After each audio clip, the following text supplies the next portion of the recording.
പ്രശ്നമുണ്ടായിരുന്നു. അല്ല, താനതിന്റെ പ്രശ്നക്കാരനെന്ന് പറയുന്നത്? അത് നമ്മള് അങ്ങനെ പ്രശ്നക്കാരൊന്നുമല്ല, നമ്മള് ഡീസന്റ് ആയിട്ടുള്ള ആളാണ്. സോഷ്യൽ മീഡിയ കാണുന്ന പോലെ അല്ല. അല്ല, അപ്പൊ നിങ്ങൾ തമ്മിൽ പ്രശ്നങ്ങൾ കഴിഞ്ഞ?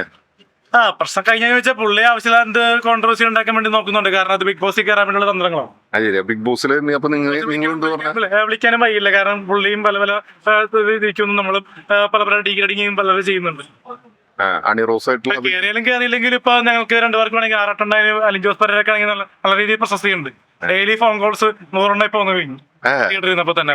അപ്പൊ തന്നെ അറിയാം നല്ല രീതിയിൽ വൈറലാണെന്ന് അറിയാം. അതിന് ഇനി ബിഗ് ബോസിൽ പോയിട്ട് അലമ്പൂരിപ്പടി ഇനിയും ഒരു കോമാളിത്തരമാണ്. അതിന് ഇനി പാട്ട് ഡാൻസും അവിടെ പോയി കളിച്ചിട്ട് കോമാളിത്തരം ആകേണ്ട ആവശ്യമില്ലല്ലോ. വിളിച്ചാ പോവും, വിളിച്ചില്ലെങ്കിൽ കാര്യം പറഞ്ഞു.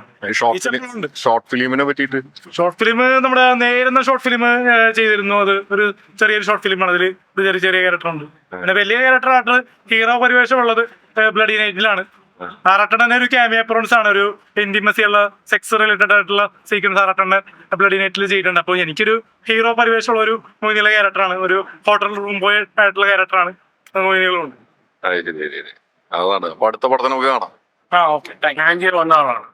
ഞാനെല്ലാം സംഭവിച്ചതാണ്. പുള്ളി ഒരു വളരെ വന്യങ്ങൾ വിചാരിക്കുന്ന പോലെ മണ്ടനോ ഭ്രാന്തനോ ഒന്നും അല്ല. ജനങ്ങളെ മണ്ടന്മാരാക്കിക്കൊണ്ടിരിക്കുകയാണ്. ജനങ്ങൾ നിന്ന് കൊടുക്കുകയാണ്. കുറച്ചൊക്കെ വന്ന വഴി മറക്കുന്ന ആൾ തന്നെയാണ്.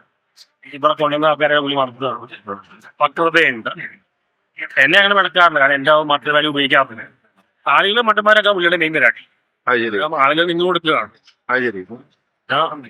ഞാൻ ആ ജാങ്കോ സ്പീച്ച് ഇന്റർവ്യൂവിന്റെ നമ്പർ പുള്ളി തന്നു.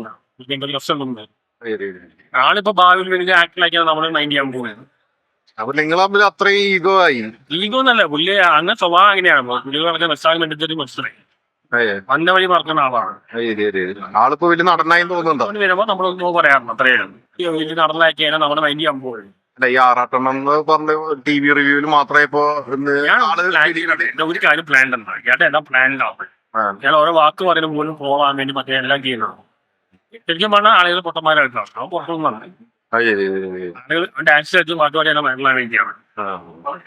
എന്തായാലും ഇങ്ങനത്തെ ആൾക്കാർക്കാണ് കേരളത്തിൽ ജീവിച്ചിരിക്കുന്നത്. ഫ്രോഡുകളും ജീവിക്കും. നേരിട്ട് കാണുമ്പോൾ നമ്മൾ പ്രശ്നമൊന്നുമില്ല. എനിക്കതിന് കുറെ നെഗറ്റീവ് പറയാനുണ്ട്. നിങ്ങൾ ഒന്നിച്ചൊരു പടത്തിൽ അഭിനയിച്ചെന്ന് പറഞ്ഞാൽ അതിനെ പറ്റി എന്താ എക്സ്പീരിയൻസ്? അത് കുഴപ്പമൊന്നുമില്ല. എന്തായാലും